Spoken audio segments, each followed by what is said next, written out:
Hello, welcome to the Comic Book Club. I'm Jamill Payne, and with me as always is Amanda Comey. How are you doing, Amanda? I'm doing. You doing? Yeah. Yeah. It's all anybody can do these days. Right. So me and Amanda pretend like we just didn't talk for 40 minutes before this. So Amanda, how you doing? like besides like the world's burning, like what's going on in your life? I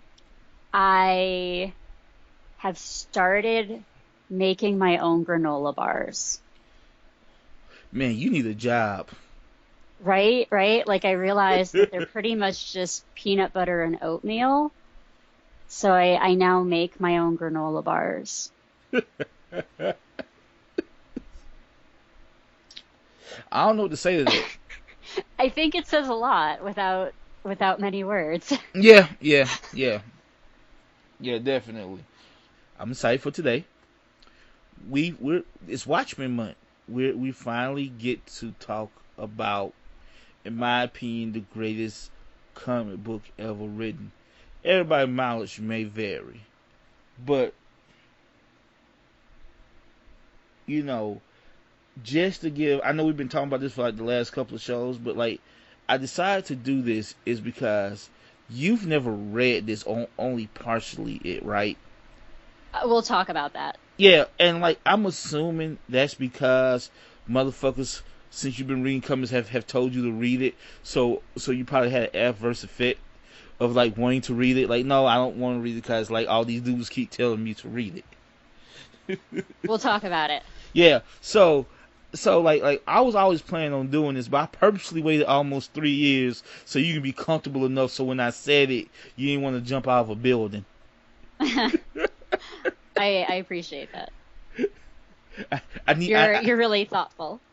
I had to build up the trust between us before I sprung Watchmen on you. But what I did was I said, okay, we're gonna do Watchmen, right? But I figured like it's so important and it's so big, we should do like a whole 4 episodes on it. Cause like maybe if the book don't get you, maybe some of the other material will around it. Cause I think a lot of material around it is really good. A lot of stuff that's directly inspired by it, cause it's also really good, like the TV show. You know what I'm saying? So parts of the Jet Snyder movie, but we'll get to that eventually.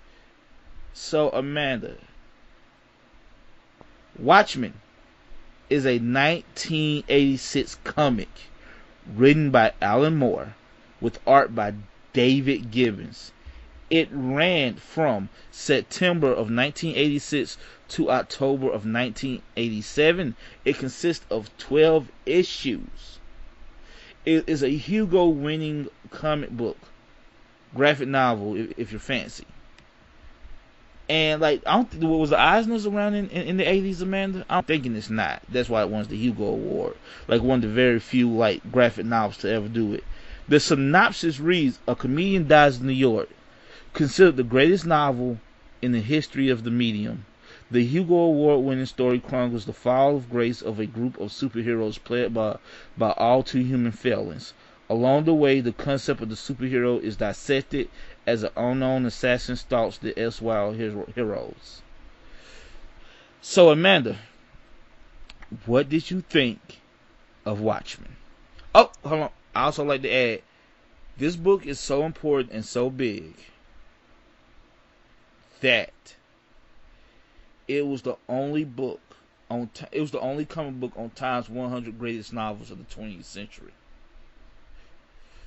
So that's what we're dealing with. That's the weight of what we're dealing with. So Amanda, I'm sorry for interrupting you. What do you think of Watchmen? I think this is a really good example of a story that can be important and really well told, but still not enjoyable. Okay. And I say that because we had talked before. I said, like I've tried to read the graphic novel before and fallen asleep. Yeah. Okay. I definitely finished it before. I just didn't care and didn't remember. So, like, the experience of reading it to me was so boring and so much work that I like didn't even remember having finished it multiple times. And as I was reading it, I was like, oh yeah, I remember this. I remember this. I remember this. And I got to the end and I was like, oh, and that's where it ended. Okay, yeah, I've totally read all of this before. I thought I'd fallen asleep halfway through. Right. So it's really incredibly well crafted. I think it's a really great story, especially for all of the conversation and stuff around it that it can inspire, but I still don't really enjoy reading it. And I think maybe you're not supposed to enjoy it. I mean, I wonder, in these times of great unrest, does it make it even more dour and cynical, right? Like, it did feel a little on the nose reading it this time. Which is not really meant to be, you know what I'm saying? That's not the fault of the book, but you're absolutely right? It does feel like, man, this, which I don't know what that says about society, that it feels like, it's, it feels we're 4 minutes from doomsday or whatever. Yeah, like it still feels all too relevant, right? Yeah. Okay, so, okay, cool. So for me, I read this when I was about 20, so I was well into like my superhero reading time before I read this. So you hear about this book, right? You hear about it all the time, right? And I had no one to talk to, so it's mostly from Wizard Magazine and the damn internet that you hear about Watchmen. And you read that it's important. I didn't know how important, but you read like, oh, it's one blah blah blah. And I'm like, I'll get to it eventually, yada yada yada, right? Yeah. I read it for the first time.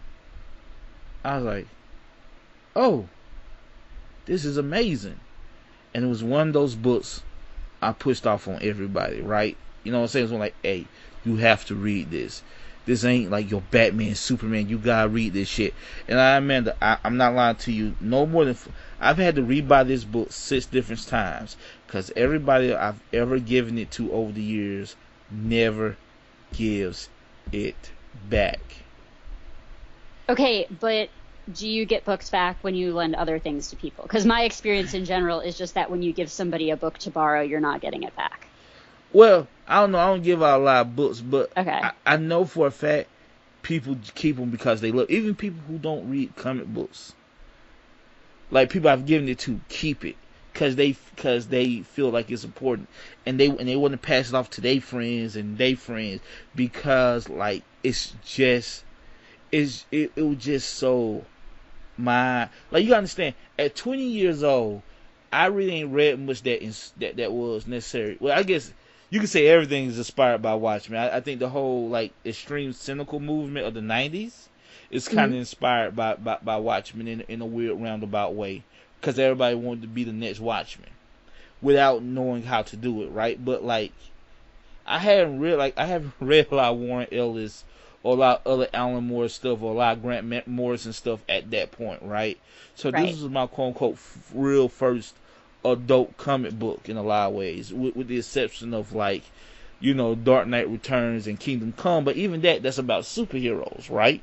You know what I'm saying? So like that's about traditional superheroes with their powers and stuff. This was a little more different, and like the people I gave it to also had like a narrow view of what a comic book could do. But I totally get from your standpoint, right? Where like, you start reading them probably like a little bit more later, and like, since you're so smart, you probably reading like all the good smart stuff from the get go. So I could see. I wouldn't call it smart stuff, but I will say that Watchmen was probably actually the first superhero comic I tried to read. Really? Yes. Wow. I hadn't read. Like, I hadn't even read, like, an actual Batman or Superman comic the first time I read Watchmen. Okay, so that's interesting. So maybe you try to jump into the deep end too quickly? It's difficult to appreciate the deconstruction of a genre that you haven't actually experienced. Right. Especially, and I mean, like you're saying, you were like, oh, this showed me, like, how comic books could be different, and I had literally only read comic books that were trying super hard to be different, right? Right.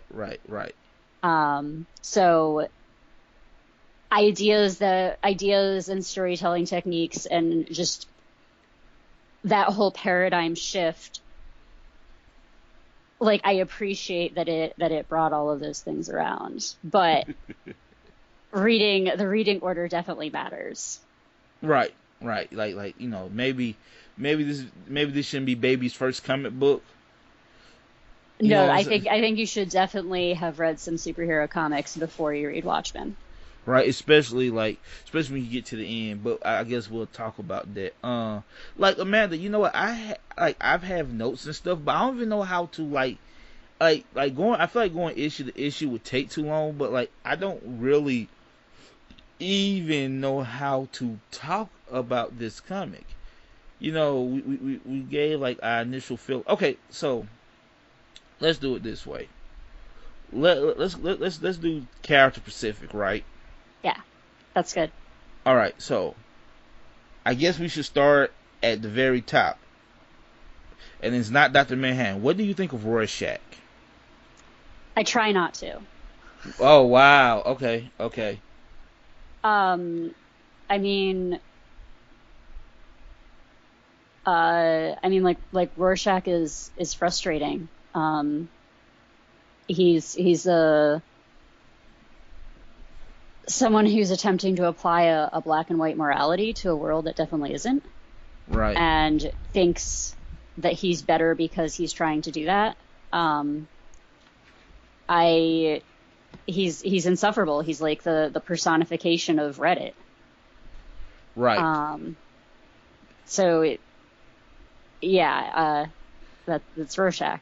I like the idea of the costume though. I think it's interesting that, a Rorschach test is like your own personal interpretation of something, and yet he's very black and white in the way he nets out justice. I wanted to start with him because I knew you wouldn't like him. Mm-hmm. So this is the other thing, right? Every person, every person I've given this to, mostly black men who are very liberal, mm-hmm. Rorschach is their favorite character, including me. Now, I will say, in the year of our Lord 2020 with Donald Trump in office, he reads a little bit different than when I first read him when I first read him when I was like 2021. You know what I'm saying? Yep. He definitely reads a whole lot different now. But the thing is about Rorschach is that, yes, he's crazy. Like, that's the thing. Like, people who like Rorschach know... He's like Deadpool. Well, huh? Go ahead. It's a glamorization of mental illness. Right. You know what I'm saying? He's crazy, right? Everybody knows he's crazy. Like, that's the thing. Nobody who likes Rorschach thinks he's a hero. No, in that sense, right? But like, to me, there's enough likable elements. Like, he's a sociopath, but like, his sociopathy is kind of charming in a lot of ways, especially like, put it this way. Well, I'm thinking of the, when Lori and Dan are talking about Rorschach, they're talking about one of the old supervillains who used to chase them around and he was like a total nobody, but he would find the superheroes and be like, punish me, beat me up. I want you to beat me up. And they're joking. They're like, oh yeah, like I ran into that guy and I ignored him. And they're like, what happened to him? And they go, oh, well, eventually he tried that on Rorschach and he dropped him down an elevator shaft. And they just bust out laughing. And they bust out laughing, and it's like, that's not really funny.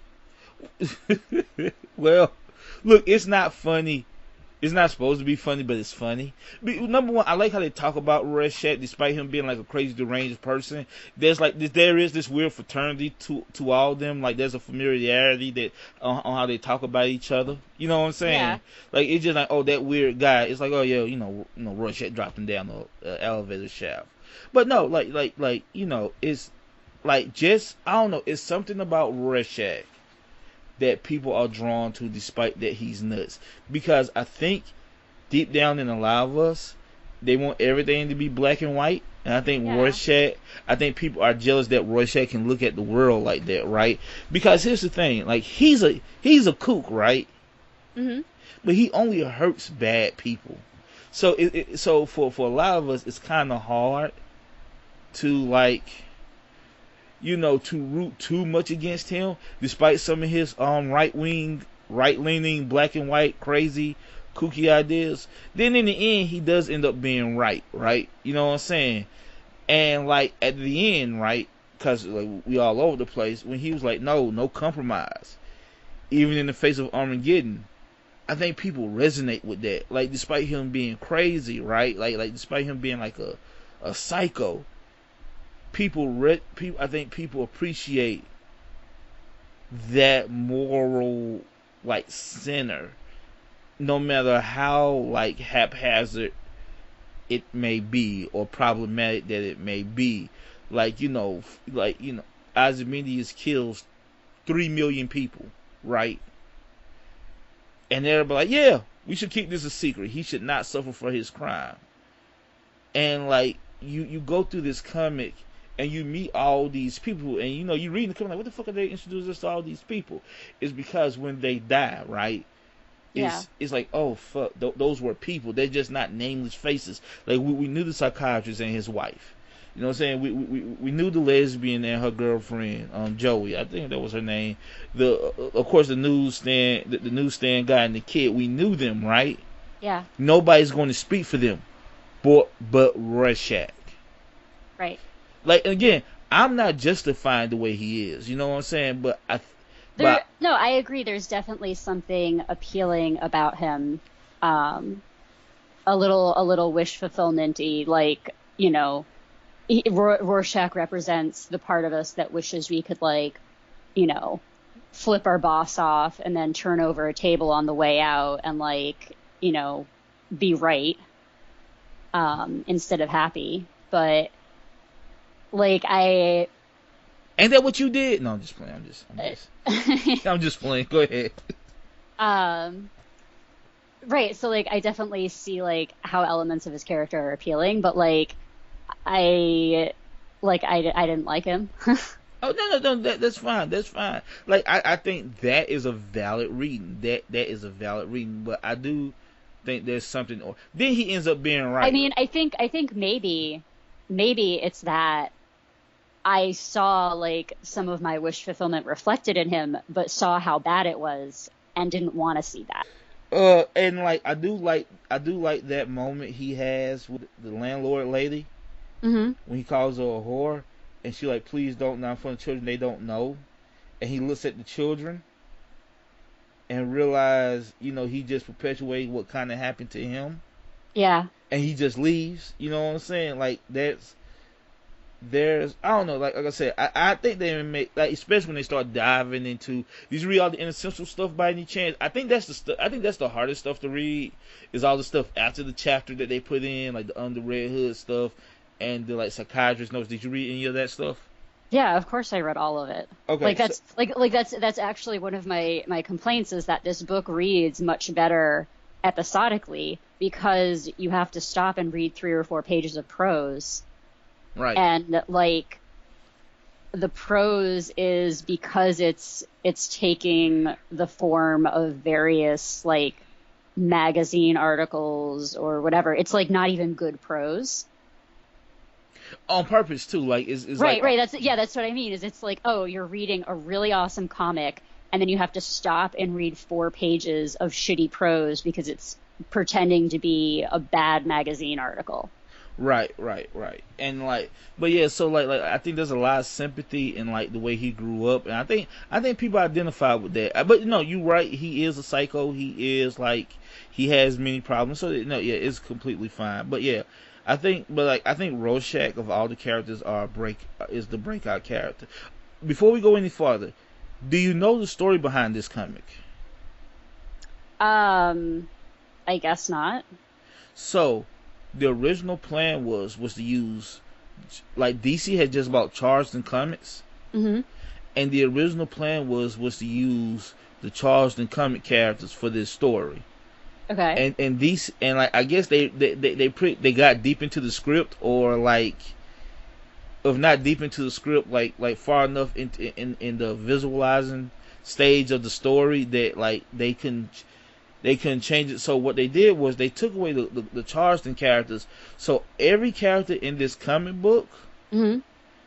is an allegory for like those Charleston characters that they took, that they Okay. bought. So like this may not be a shot, but the Rorschach is based after the Question, Okay. Yeah, I and can see that. Night Owl is based after Blue Beetle, Okay. and Dr. Manhattan was supposed to be Captain Atom, and so forth and so on. Mm-hmm. So Yeah, like, I think this came up when we were talking about Squadron Supreme. right. Okay. Yeah. So, just that there's just an interesting background, and I know, like, like decades later, Grant Morrison actually did his multiversity thing, where he basically did like a 30-page Watchmen story, but instead of having the Watchmen characters, he replaced them with the Tarzan characters. And I've been meaning to read that. Like, I really want to read that. But yeah, okay. So we covered Rorschach. What do you think of Night Owl? Like, I think Night Owl is really interesting. Go ahead. Um, I kind of I loved that he was just like a big nerd. Just the biggest nerd. Yeah, just a big goofy nerd. He likes birds. He's got a lot of money, so he doesn't have to work. He's like smart, but he's not the smartest man in the world. Right. He's curious, but he's still not like as good of a detective as Rorschach. He's just Right. kind of like a normal dude who's like, I've got nothing better to do. Who just Um, happens to be kind of in shape and kind of good looking, you know what I'm saying? Just by accident. is Cause he like, though? I mean, that's what Lori said. Like that's the thing. We never see Dan when he's younger, right? Every time we see Dan when he's younger, right, it's like he's always in costume. But Lori, like, oh, you're dashing without your glasses. So I've always assumed when he was younger, Hmm. maybe we're meeting the out of shape, impotent Night Owl. Yeah. Like even Sally, like, oh, who's the hunk? Like, so I always assumed that maybe in his younger days, because I'm a big old nerd, and I would like to think, at some point Uh-huh. that big old nerd was at least halfway decent. But yeah, I do like that about him. I do think he's. I, everybody always talk about the impotent scene, right? Should we Yeah. even approach that, like the fact that he can't get it up until he puts on that owl suit? Um, What does that say about this world so in general? I had two ways that I was thinking about that actually. Okay. Uh, the first is I think the common interpretation that the like he needs like the excitement and the danger or whatever from being a superhero to get it up, and that maybe that's like sort of what drove him to become like a costume crime fighter. Right. Um, I mean, I kind of interpreted it more as like um that he was just like not really super comfortable with like hooking up with Lori before that, Okay. and that needed to spend like needed sort of like a distraction in order to like relax enough for it to happen. Is kind of what I was thinking. Because like I don't know. If I was him, I would have been worried that Dr. Manhattan was going to show up and fry me like any second, Right. even just for having like dinner with her. So I feel like I would need to be like now, I would need a distraction now long she enough in order to get over that. look just having dinner, but now she like draws off on your sofa. You just like, oh yeah, no. and you're like, oh no, like is he even gonna stop long enough for me to tell him that she started it? Like I don't know. Will he even care? Like, you just broke up with him a day ago. Like, what the hell? Like, Yeah. So my thinking was that there were a lot of things that he could be anxious or distracted about, and that it wasn't necessarily a statement about him needing the crime fighting, or that it was like sexually motivated in any way. You know what? That was my reading this time, but my reading has always been the classic reading, because that's always been everybody's interpretation. Yeah. Even when you read about, oh, he can't get it up until he's beating somebody's ass, right? And that's always been my interpretation. And when you 2021 and you want to be edgy, that seems like, yeah, that's cool. But now that I look at it as a 35-year-old man, I'm like, he just needs to be comfortable, and that's okay. Like, men sometimes need to be comfortable. Like, now that I think about it, maybe the original interpretation is kind of sexist. Mm-hmm. Like, why can't he just get it up anytime? Like, what is he, not a real man? Like no, like, there's reasons. Like you said, there's reasons why he wouldn't be comfortable.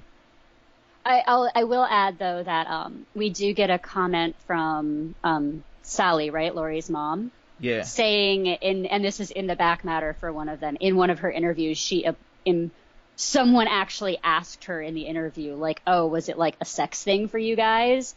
And she says, she's like, oh, it definitely was for like some people, but for me it wasn't. Right. And so I feel like that comment might be supporting the reading that like his impotence was related to like needing to beat somebody up.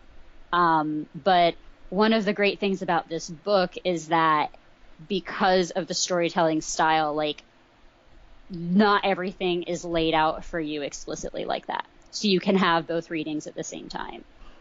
Right, exactly. And like, we've seen people try to tackle shit like this, lesser writers like a Mark Miller.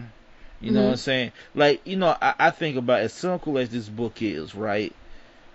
This book could have been so much more cynical. I was actually thinking reading it this time for like the like 100th time I read this book. Like, if Mark Miller wrote this, Dan would have been visiting prostitutes and all type of weird shit. In the lesser writer hands. So the fact that Alan Moore has some restraint, I think, is a good thing. In how he depicts like Dan's like unsureness with himself, right? Yeah. So, since we was talking about, what do you think about Silk Spectre? I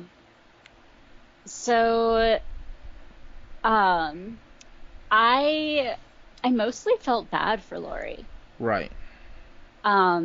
Just because she didn't really ever have a life she was in control of. Yeah. And then when she finally gets a chance to like make her own decisions, she doesn't even have the resources to make interesting ones. Like, she's just like, I'm going to go to literally like the only other person whose phone number I have and have the only type of relationship with him that I know how to have with people. Right. And I mostly just felt really bad for her, and I was kind of like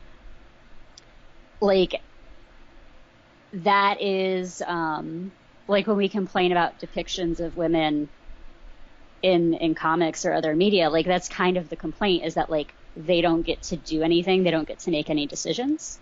Right.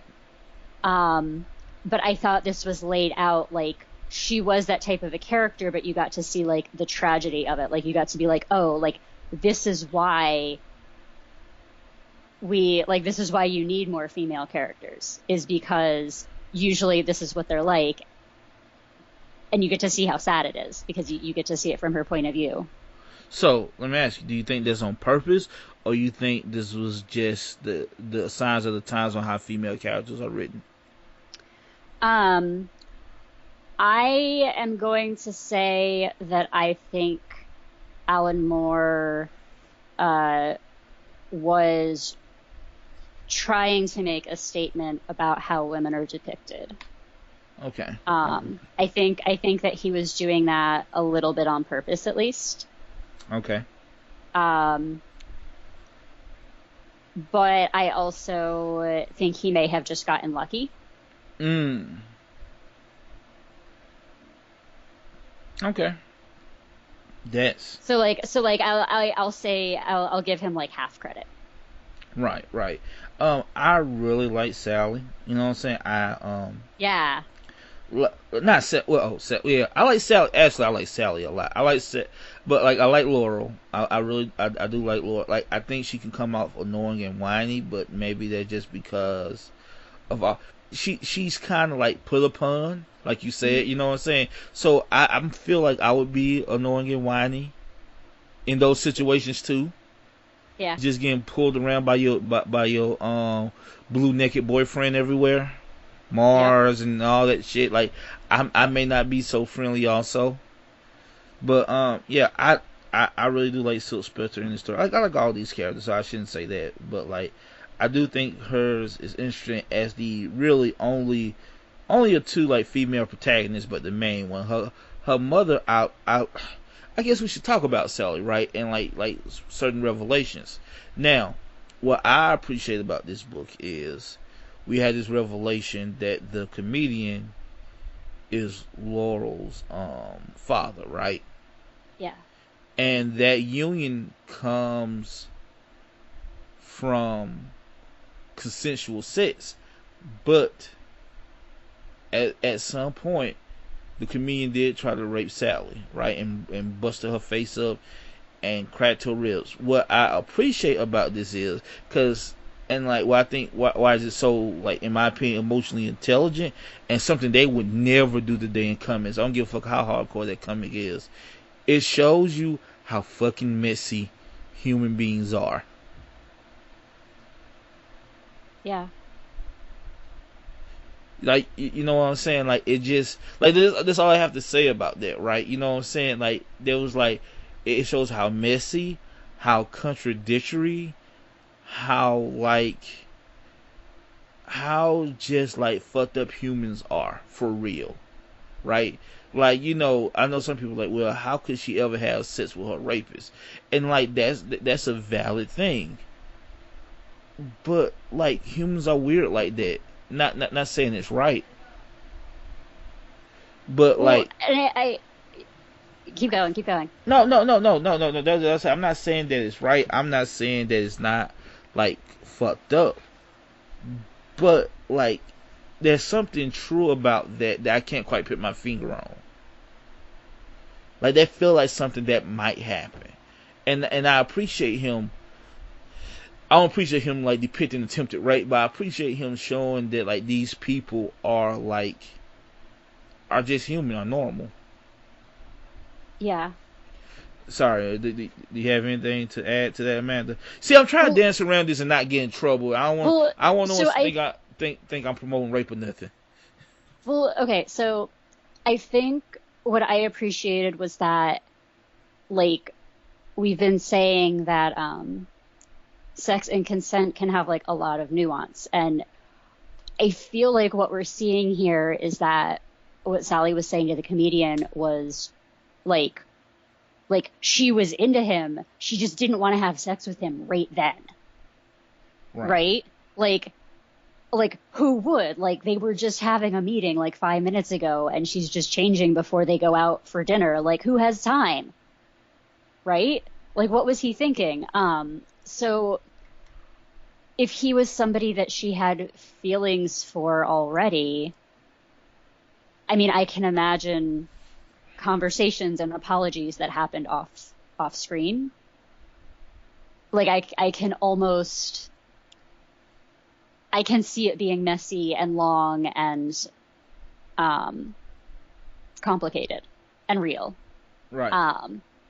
But that it's still fucked up. It's still fucked up. Yeah, of course. But like that messy, complicated realness is also like that's what Dr. Manhattan sees and goes, "Oh, this makes humanity special." So like the attempted rape is important to the story in multiple ways. It makes multiple characters more complicated all in the same time. It reveals something about humanity. It triggers multiple plot points. It's not really gratuitous. Wow. And I can't really, I'm trying to imagine like what other sort of transgression could have done all of those things in the story at the same time. Amanda? Yeah. You explained it way better than I could. Thank you. Okay, so yeah, so like that, and that always struck me, and that what makes this feels like a book as opposed to a comic is situations like that. You know what I'm saying? Like I can't imagine no other comic doing something like this.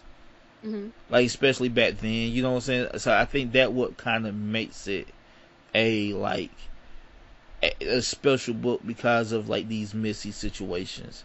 So since we talked about Dr. Manhattan, what do you think of Dr. Manhattan? The big blue Um, balls in the room. it's funny how he can be such a crucial part of the story and such a non-character at the same time. Time, yeah, yeah. Which is by design, I think. I think that's by design that Well, he's that detached. right, right. He's the least human of all of them. Um, it's like I kept wanting him to show up and do interesting stuff, Hmm. and I kind of admire the restraint almost. In it's a little bit. It reminds me a little bit of Sandman, where you can have a story about a character without the character appearing on all the pages. Right. Um, but yeah, I mean, he's the big blue weirdo with The a big blue. with a glass castle on Mars. Just seems to be sort of like a cold, logical, um, I don't know, also sort of almost black and white Right. rationality. Sort of like kind of like an interesting opposite to Rorschach. I don't think it's black and white. I feel like his is more of a inevitability type of He's like. he's black and white on a bigger scale. Right. Like Rorschach is like, oh, it is sex trafficking is wrong. I'm going to kill this dude even if it's murder. And Dr. Manhattan's just like, well, the universe is going to die in heat death and eventually, so why bother? I don't know. It's difficult to find such an inhuman character like interesting or relatable. Well, we're not going to talk about the fact that he started dating Laura when she was like, 18, 17 or 18, but that's a whole nother conversation I'm not about to have again. But but I like I do think there's something like scary in what like when he says like when he tells his first girlfriend that I will always love her and I knew I was lying to her. Like I'm just like hey, like yeah, she is aging more and more. Like I'm gonna tell you something about the aging thing that really bothered me, right? Hmm. When he was like she's aging more and more every day, right? He gets turned into Dr. Manhattan what 59, 60, right? Yeah. She and like they was just 30. They both was just 30, right? Uh-huh. He falls in love with Laurel like 67, 68, right? Hmm. So she's just 38 years old. Like his other girlfriend is not even that old. He talking about yeah, she ages more and more every day, and I'm like Jesus Christ, like, Yeah. like she's not. I'm like always like it's weird because I never put it together in my head till now, right? In my mind, she's like 45, 50 years old, right? And that's why he kind of like went with the hot young thing. But she was only like 36 to 38 years old her damn self. It wasn't like she was like, a geriatric or close to it. Now that I do think is not on purpose. Like a generous reading of that would be like this is Alan Moore commentary on how men dispose of women as soon as they reach like 35 or something, right? It could be a commentary on that. I don't think it is. I believe Alan Moore thought like 38 was old. um, yeah, I don't really know. Like, and I'm saying this as like I'll be 36 in like a month. So of course I'm saying this as a 36-year-old man. But like 38 ain't that old, like. I liked that kind of conflict between Dr. Manhattan allegedly being an all-knowing, all-powerful, barely human superhero, Right. and yet still being sufficiently motivated by sex to go chasing after some younger woman. Yeah. Like I'm like, oh, you are still human I mean, in some ways, in the ways that are going to get you in trouble only. right. And I wanted Like you couldn't get over any of the failings of being human. well, Not failings, but weaknesses. Like, yeah.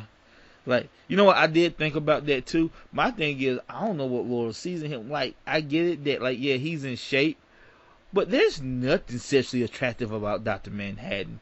Like, there's nothing like, oh yeah, like, I can see why a woman would want to bang him. Like he's so cold and so blue, like, and bald, and it's just like he looks ageless, right? I know that his girlfriend said, "Oh well, you stay 30." Like, he doesn't look 30. He doesn't look 50. He really looks like nothing.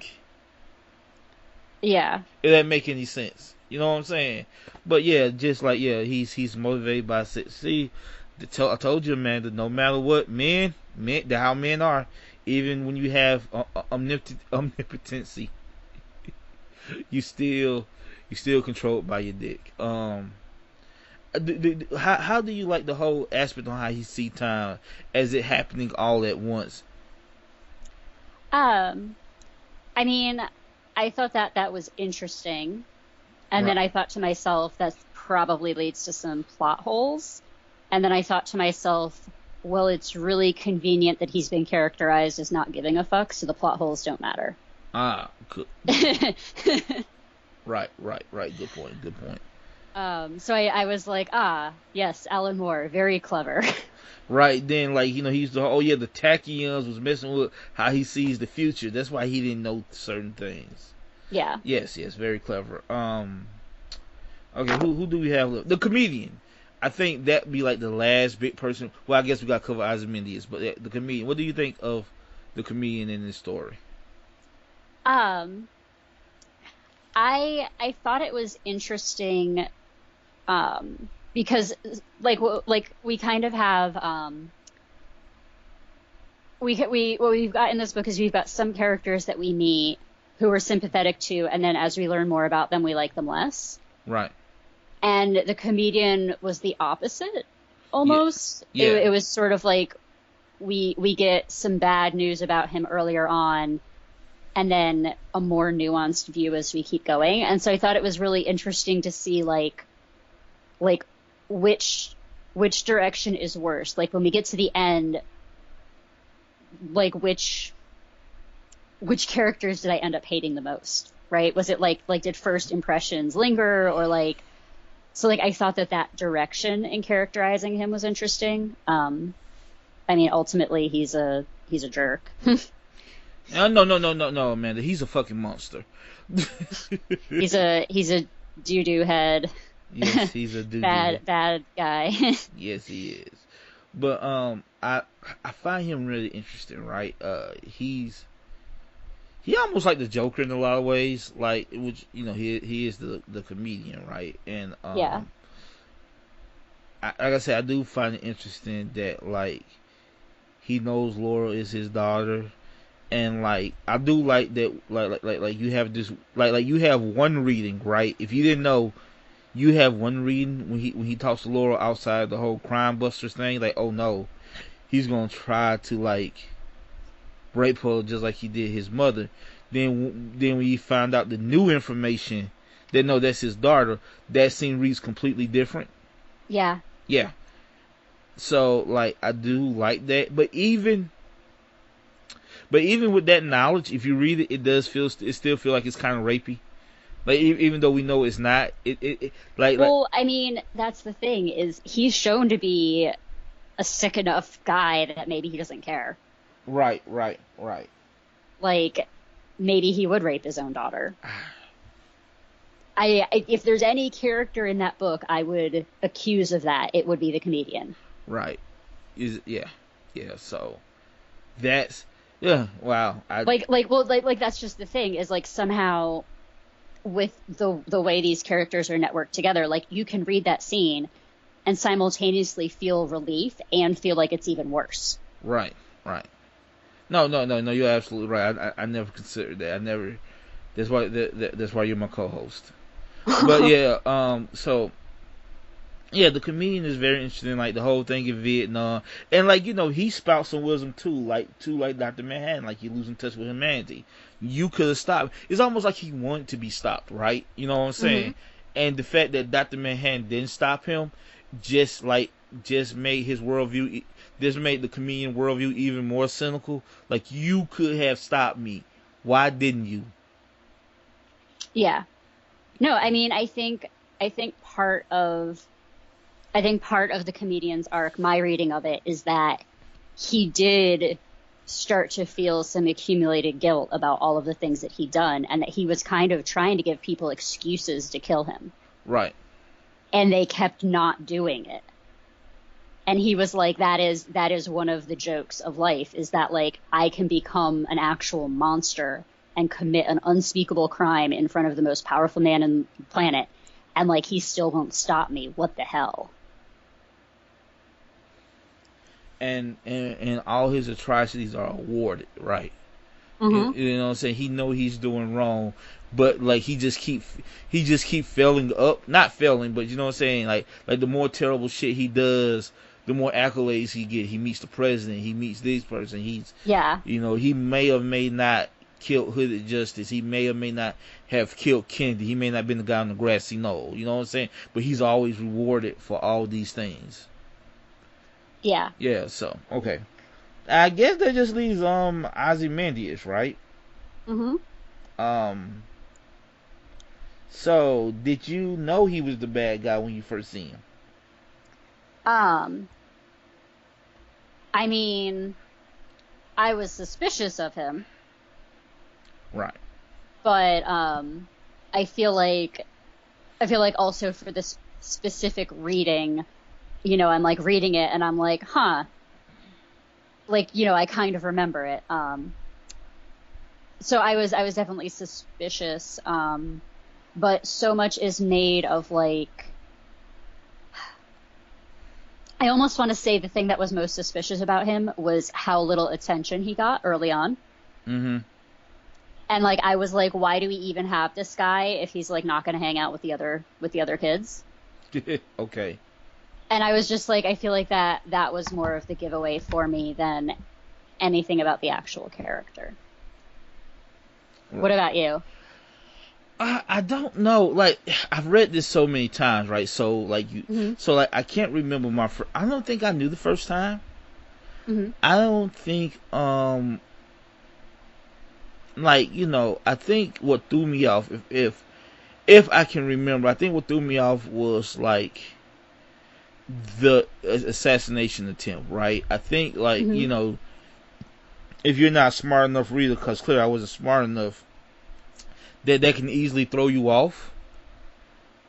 You know what I'm saying? Like oh. Well, yeah, it throws everybody off. Oh, okay. Well, maybe I'm not giving myself enough. No, I mean like the characters in the book are thrown off by it too. Right. But but like again, it's hard to remember because like now he has a poison capsule in his mouth. Like clearly he put that in his mouth. Like now that now that I know what I know, but I don't think I realized that the first time I read it. You know what I'm saying? But like if you go back and read it, like clearly like he did that. Like it looks like he did it. But again, that's in hindsight, right? That's with the Dr. Manhattan omnipotent power that now you know that. So, but like the first time, like it really did like throw me off, right? Like, oh, okay. But I Rorschach is such a bigoted character, right? He's like possible homosexual, must investigate later. I just thought that was hilarious because of course Rorschach would think Ozymandias is gay. Mind you, there's nothing to say that he's not, but of course Rorschach would think that about Ozymandias. Yeah. So yeah, I just what do you think of like Ozymandias in general as a character, as like his grand plan? So I got a very and like the whole like ending of this story, I got a very Asimov feel. So like Isaac Asimov's robot stories always kind of ultimately ended up with this like zeroth law of robotics, which is that like, and it's the same as like being a Vulcan in Star Trek, is that there's this idea of like the greater good, Yeah. and that sometimes you need to commit local evils for the greater good. Yeah.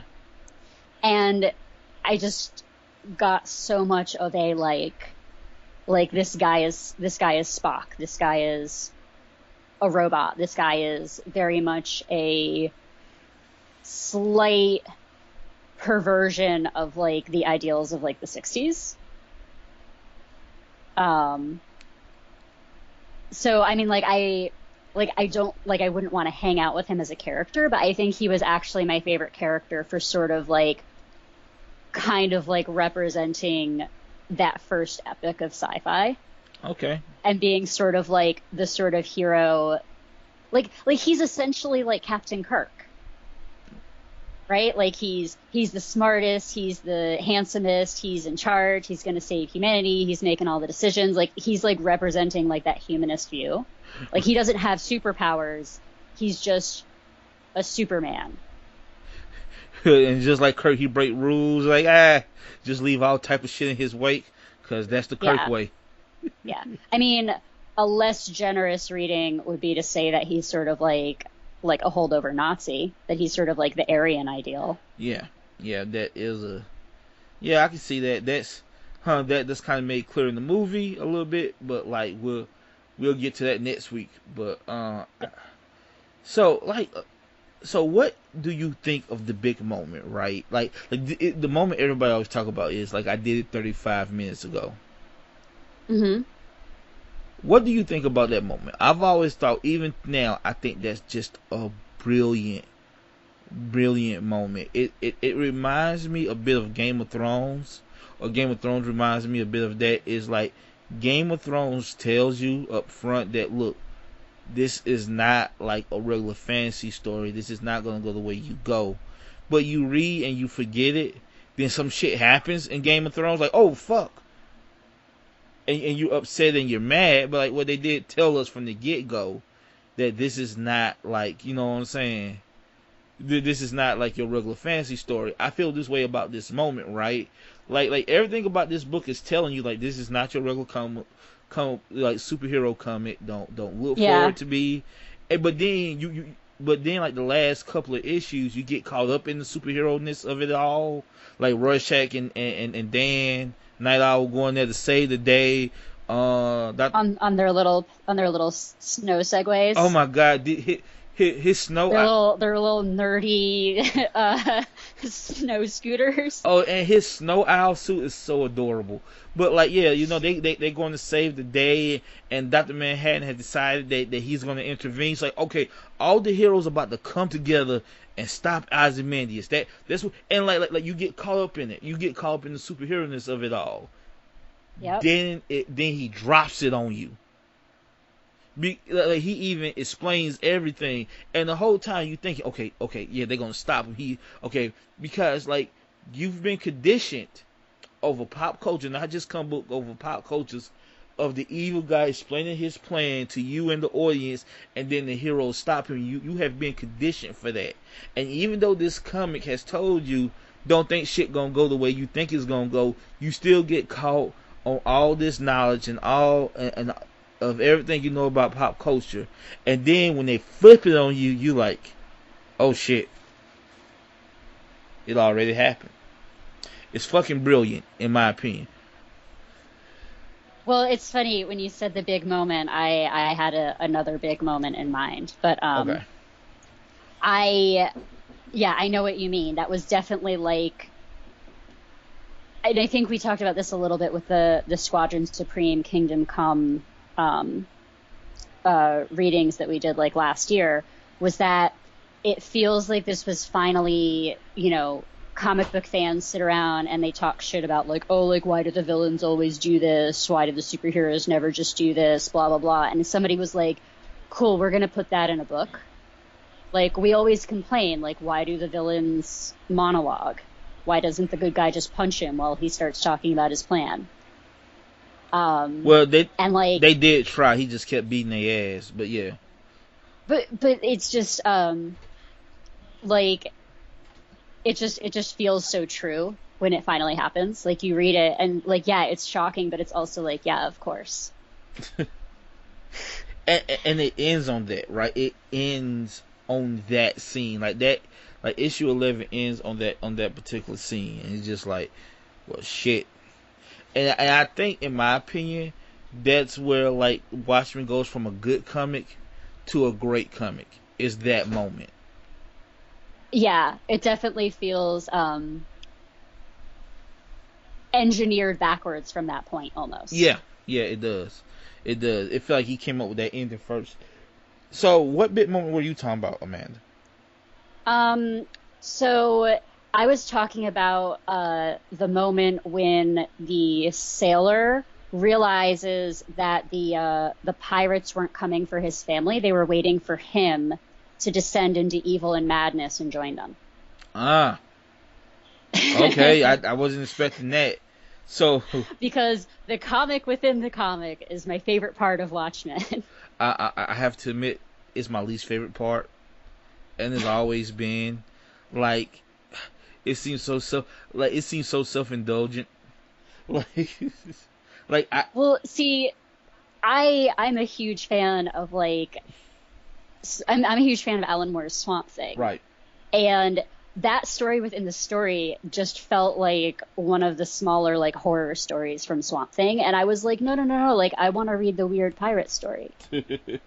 Like, why do we keep going back to Blue Dick Man? I want like pirates and like bodies made of rafts floating down rivers of blood and stuff. This is cool. Blue Dick Man. That's what he would be known as. So, are there any moments that stick out? I think we covered a good chunk of the book. Is there any like moments that you could think of that sticks out to you? Um, you mean like I mean like image wise, I felt like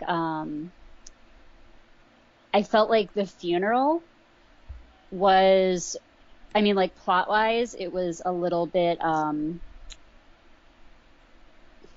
it wasn't a strong plot point, but image wise the picture of the superheroes at a grave at a funeral for um I don't know, it just seemed like it was really symbolic of sort of like superhero, like the death of the superhero. Right. Um, and I feel like I feel like that's like a really central image without being like an important plot point really. That's one that I kind of like keep coming back to, honestly. Okay. Well, I do like, to me, that's the most traditional movie like part of the book was like all them having flashbacks Hmm. at the funeral. You know Yeah. what I'm saying? That felt the most traditional, but in a good way. Like it is definitely one of the more cinematic moments I think in the book.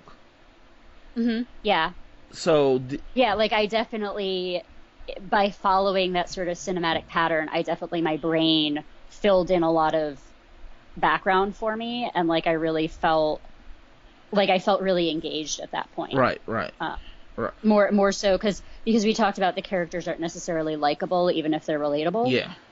And that, for me, that makes it a little bit less enjoyable to read. Okay. So I guess the last thing we should talk about is the art. Hmm. Amanda, this book is very dense, not just in words, not just in themes, but in art also. What do you think of David Gibbons' art? Um, I mean, there is a lot of heavy lifting going on in the art here. So much.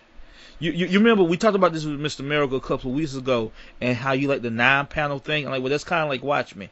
Do you Yeah. understand where I was coming from now? Because there's a lot of like almost every other page is like a 9 panel page. It feels like. Yeah, and even the pages that aren't, you can see that the 9 panel grid is underneath it Right. in terms of like layout. Yes.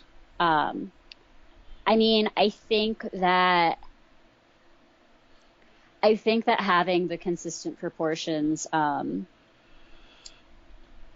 I think it mentally gives you some consistency. Yeah. And it kind of almost mentally is like the ticking of a clock, Yes. having it go click, click, click for each moment. I mean, I think it's also a creative constraint because when you're trying to do so much with story, trying to do like weird, like, I mean, like Sandman's whole thing was like, we're going to do like weird layouts. Mm-hmm. I think that the creative constraint there makes it like more grounded. Okay. I don't know. What do you feel about the layouts? I loved it, and like it's one of those things. If you don't know anything about art, and like when I read this the first dozen times, I didn't know anything about art. But like Mr. Miracle, it's something that on a subconscious level grabs you, and you don't know why. Cause like honestly, I have a controversial opinion. I think the art in this is just okay. I think it's not terrible, but it's not like over the moon either. I think it's kind of pedestrian, and I think where the art succeeds is in the layouts, right? It gets the job done, right? And I think that's on purpose because I think they was going for a more realistic type thing. You know what I'm saying? So like there's not a lot of splash pages. There's not a lot of like dynamic moments. Everybody just look like normal people. Nothing is over exaggerated. So it's kind of pedestrian in a way. So like a lot of this, like you said, comes from the layouts, come from how pages connect together. Like on one page a guy is entering a door, then this page a guy is coming in, but it's a completely different door. But they're like twins of each other. Did you notice that? Like how some of the pages are twins. Mm-hmm. Like what I'm saying. So that's where all the genius come in at the blood slowly creeping over the clock at the end of every issue. Yeah. All that shit is what makes the art in this great. So like we like J.H. Williams, right? That's real fucking showy. You know what I'm saying? We like Ellen. We not Ellen Moore. We like Alex Ross. That's real. Like that's really freaking showy, right? Yes, that's very much like look at me. Look at me. Like David Gibbons is a genius because he doesn't do that, and like what he does is so great on a technical level, as far as like layouts on pacing, on how shit goes. I'll also add that he was the letterer, which means that he was able to keep in mind when he was doing the layouts, like where the text was going to go, right, and kind of make sure that it was all going to work together even better. I think that definitely, because it is like really dense, but for the most part, like the pacing of like the pages was really good. Okay, yep, I agree. The thing that really interrupted the pacing for me was having the prose at the end of each issue. Right. Which again feels a little bit self-indulgent, but there's a lot of good information in there. Mm-hmm. So like I don't know how to feel like I don't know how to feel about those parts, because you're right. It's kind of a slog to read through, but there's stuff that needed to be said that you couldn't get into the comic. So so I guess it was the best way to do it. Like I couldn't see no other way you could do it. Mm-hmm. Does that seem true to you at all? Does that seem right to you at all? That like this was like maybe the best way he could have got that information in and character work. Yeah. Oh yeah. I definitely. I mean, I think without having just like way more flashbacks, there wouldn't have been a way to get all of those other details. And I mean, it also gives you more like a flavor of it being like a real world that they live in. And it also, it just does so much work at the same time. Just things like that superheroes were writing books or giving interviews, and it lets you see the characters interacting in like an indirect way. Right. Seeing how Sally handles an interview versus how Sally handles dialogue with like other characters. Yeah. Yeah. Uh, yeah, yeah. It was a slog to read, but I can't imagine how to fix it. Right, right. Okay. So, is there anything else you want to cover, Amanda? Did we cover everything? Did we work this out? Like, I'm sure we'll talk about it more, and other things will come up over the next 3 weeks as we do other stuff concerning Watchmen. But is there anything else that you would like to bring up in this episode? No, I think we did a good job of covering most of the main elements of the book, and I think we'll have a lot more to say about it in contrast with like the movie, for example. Okay, so Amanda, would you recommend Watchmen? I see you struggling over there. Oh, I see you struggling. Um, I would recommend Watchmen. I would not recommend Watchmen to a new comic book reader. Right. And I would also recommend that they read it one issue at a time. So, like, take 12 days to read it. Read one issue on your lunch break every day. Don't read the whole thing at once. Right. Okay. Okay. Do you? So I recommend it with caveats. Would you recommend it? Okay. So you recommend with caveats. There's no one I would say shouldn't read it. Do you feel like it's required reading? I guess it's a better question, right? Do you feel like this is like the school book of comic books? Like, hey, if you're gonna read comic books and get your comic books degree, your comic book PhD, you gotta read this.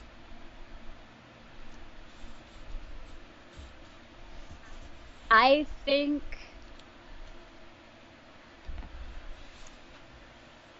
no. Okay. Wow. Okay.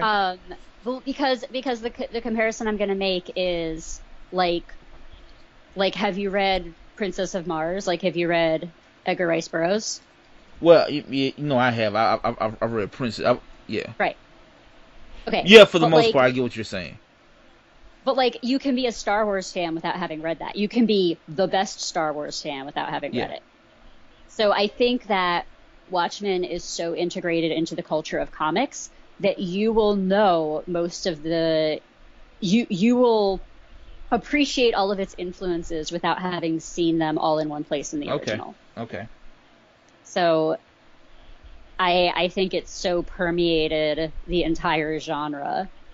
I think everybody should try to read it. Like, I think it's important, but like I wouldn't say it's required. I think you can absolutely be into comics in a serious way without having read it. Okay. All right. Okay. So Amanda, can you tell everybody what we're doing next week?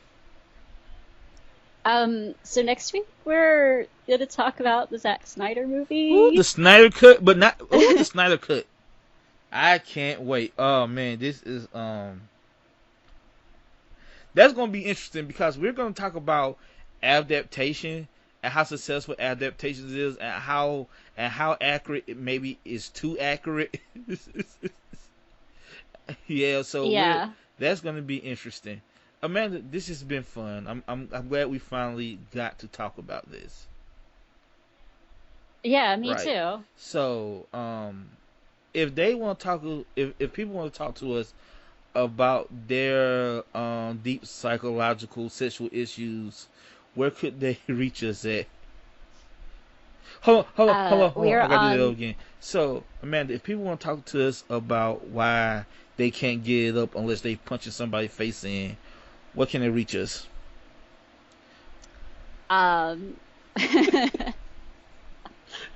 We're on Twitter as Comic Book Club 52. We are also, you could send us an email, comicbookclub52 at gmail. We are on Facebook as the Comic Book Club. And if somebody wants to talk about their impotence, they can find you on Twitter, but not me. Yes, please send me all your dick pics. Don't do that, please. It was just a joke. Please do not send me your dick pics. Only blue dick pics. Only thematic dick pics. Jesus. Only if it's making a statement about the crushing failures of society. I can't. I think I just opened myself up for that. All right, so for this episode, I am Jamill Payne. I'm Amanda Comey. Justice for Breonna Taylor, and we are out.